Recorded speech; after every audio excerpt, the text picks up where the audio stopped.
करी दे नेक तू तैयार है, जो न मांगे उससे तू बेजार है।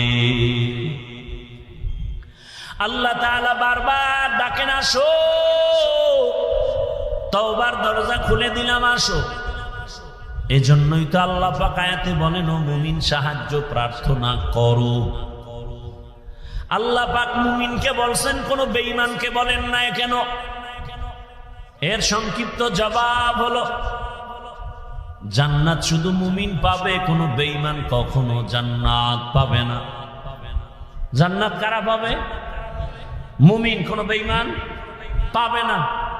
কিন্তু একটু আগেই কিন্তু আমি বলছি, আল্লাহ চান না কোন বান্দা বান্দি জাহান্নামে যাবে। এই হলো এক কথা। আর এক কথা কি, জমিনে যত মানুষ আসছে নাই আসবে, সবার নামে জান্নাতে আলাদা আলাদা বাড়ি নাম লেখা বরাদ্দ করা। নমরুদ নামে একটা জান্নাত আছে, জান্নাতে ঘর আছে আলাদা। ফেরাউনের নামে জান্নাতে ঘর আলাদা। বেশ্যা তাসলিমার নামেও জান্নাতে ঘর আলাদা। এক কথায় দুনিয়ার সব মানুষের নামে নামে নামে নামে জান্নাতে ঘর, কিন্তু কোনো বেঈমান জান্নাত পাবে না। এ কথাও সত্য। আল্লাহ কাউকে জান্নাত জাহান্নামে দিতে চান না, তাও সত্য। তাহলে বেঈমানরা না পাইল, ওদের জান্নাত বানানো যে নির্ধারিত করা আছে, জান্নাত কি হবে? ফেরাউনের জান্নাত কোথায় যাবে? নমরুদের জান্নাত।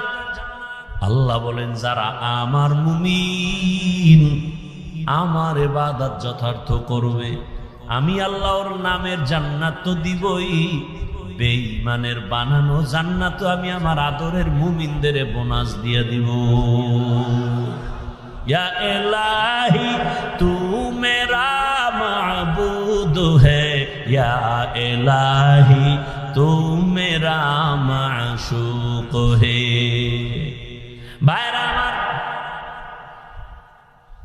আল্লাহ মুমিনকে বলেন সাহায্য চাও। সাহায্য চাওয়ার জন্য আল্লাহ বললেন মুমিনকে।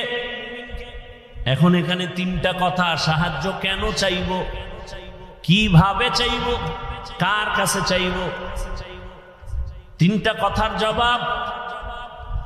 আল্লাহ মুমিনকে সাহায্য চাইতে বললেন কেন? বলে দুনিয়াতে কেউ কারো সাহায্য ছাড়া জমিনে চলতে পারে না। দুনিয়ার কেউ সাহায্য ছাড়া চলতে পারে না। এতগুলো মানুষ আপনারা বসে আছেন, আমার বয়স